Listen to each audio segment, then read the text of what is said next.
Hello, sir. I Rahul Anand, 2K19CO303, presenting a presenting a digital electronics project on the topic of a smart line tracking robot. The main objective of this project is line follow robot is an automated guided vehicle which follow a visual line embedded on the collar. Also, in this project, I aim to make a smart line follow robot which has ultrasonic sensor and PIR sensor used to avoiding damage through humans or any obstacle to the robot. Line follow robot. These are the major components used in this project.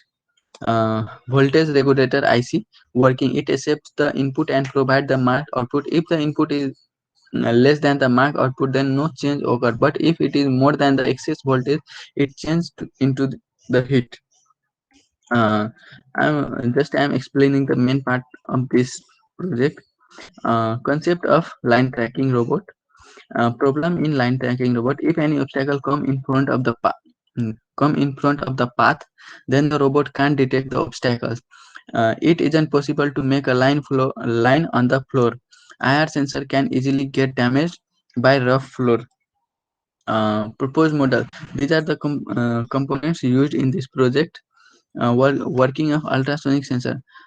In generally, ultrasonic sensor is a sensor which is used to detect obstacles. PIR sensor is a sensor which is used to detect the humans. Application of line tracking robot. It can used in healthcare center. Just example, delivering medicine to patients. It can also be used in home for floor cleaning, etc. It can also be used in industry as automated equipment carried.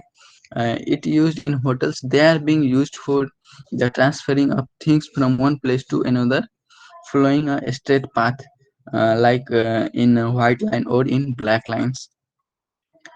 Conclusion of this project is I developed a smart line tracking robot which detects any hindrance in its path and stop from getting crashed with the object.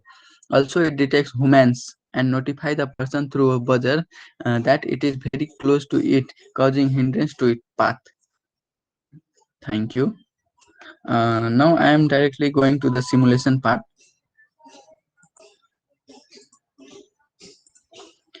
Uh, this simulation is done in Tinkercad simulator. Here we are seeing two circuits. First of all, in one circuit, first of all, we will see in first circuit, and here is the code for Arduino. This I have also written in a report. Where now we will see first in this circuit. Due to lack of IR sensor in Tinkercad simulator, I used here switch to fulfill the IR sensor. Just I am starting the simulation. Now here we can see both the motor are running in 143 rpm. This motor also running in 143 rpm. This also, both the motor are running in 143 rpm. Means the robot is moving forward. Means the robot is moving forward without any disturbance. Suppose suppose here we can imagine here is black line. Here is black line, and uh, uh, from the calculated distance we said, I said these two both motor. From this black line, this both calculated motor is set. Suppose IR sensor is not detecting that black line, so one motor is here, one motor stop. You can see here is 0 rpm, means motor stop, and one motor is balancing the direction to balance in that same black line. Generally हम ऐसे समझ सकते हैं कि अगर ये दोनों motor 143 RPM में चल रहा है तो ये आगे की तरफ मूव कर रहा है. अगर आईआर सेंसर डिटेक्ट कर रहा है कि रोबोट में चल रहा है, मतलब ब्लैक लाइन में चल रहा है.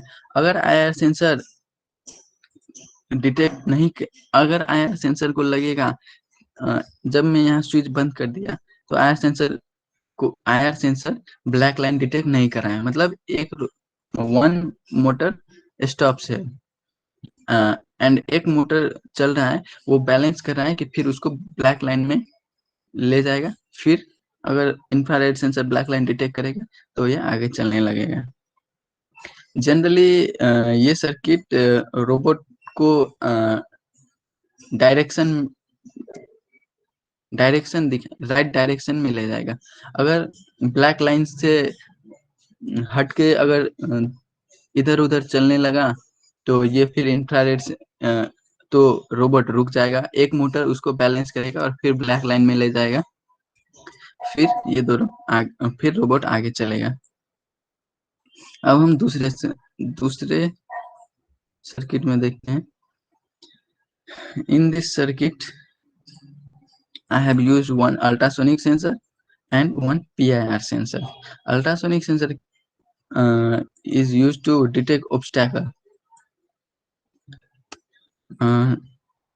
सपोज अभी ऑब्स्टैकल डिटेक्ट नहीं किया है, मतलब ये ग्रीन इसके लिए ऑब्स्टैकल है, अभी ऑब्स्टैकल डिटेक्ट नहीं किया है तो वो ये 143 आरपीएम में चल रहा है, मतलब रोबोट आगे चल रहा है। अगर ये रोबोट ऑब्स्टैकल डिटेक्ट करता है तो यहाँ 0 आरपीएम हो जाएगी, फिर -143 आरपीएम हो जाएगा और फिर 143 आरपीएम हो जाएगा। इसका मतलब ये हुआ कि रोबोट अगर आगे इसका मतलब ये हुआ कि रोबोट जब आगे जा रहा है तो उसके आगे में जब कोई ऑब्स्टैकल आएगा तो रोबोट रुकेगा, फिर थोड़ा बैक आएगा, फिर आगे जाएगा। इसलिए यहाँ 0 होता है, -143 आरपीएम मतलब पीछे होता है, फिर आगे होता है 143 RPM. Similarly in PIR sensor क्या करता है कि ह्यूमन डिटेक्ट करता है। अभी 143 आरपीएम में चल रहा है, मतलब रोबोट आगे मूव कर रहा है। जब अगर ये पीआईआर सेंसर कोई ह्यूमन डिटेक्ट करेगा तो बजर भी बजेगा,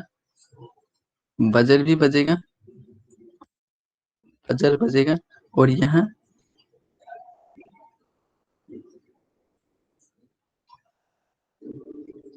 बजर बजेगा और आगे में जो पर्सन रहेगा उसको नोटिफाई करेगा। यहाँ पर बजर बज रहा है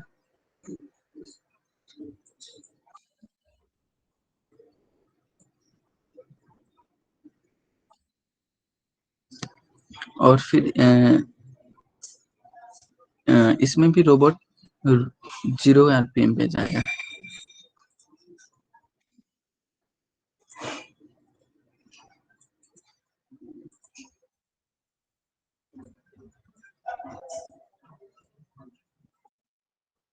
यहाँ पर बजर बज रहा है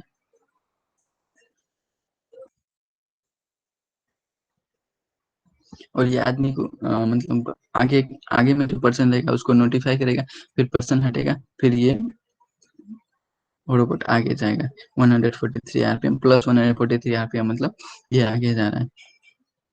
बेसिकली हम ये दोनों को ऐसे समझ सकते हैं कि ये दो सर्किट ये एक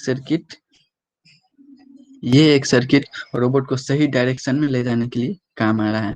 मतलब अगर रोबोट ज्यादा लेफ्ट ज्यादा राइट जा रहा है तो ये दो मोटर उसको मेंटेन कर रहा है कि सही डायरेक्शन में जाओ। अगर एक साइड गलत डायरेक्शन में जा रहा है तो एक मोटर स्टॉप हो जाएगा, फिर एक मोटर उसको लाइन में लाएगा, बैलेंस करेगा, फिर आगे जाएगा। और ये सर्किट ये हम और ये सर्किट में अल्ट्रासोनिक सेंसर ऑब्स्टैकल डिटेक्ट करेगा रोबोट के आगे, और ये पीआईआर सेंसर ह्यूमन डिटेक्ट करेगा। इससे हमारा रोबोट डैमेज होने से बच सकता है। And this is all the concept of this line tracking robot. Thank you.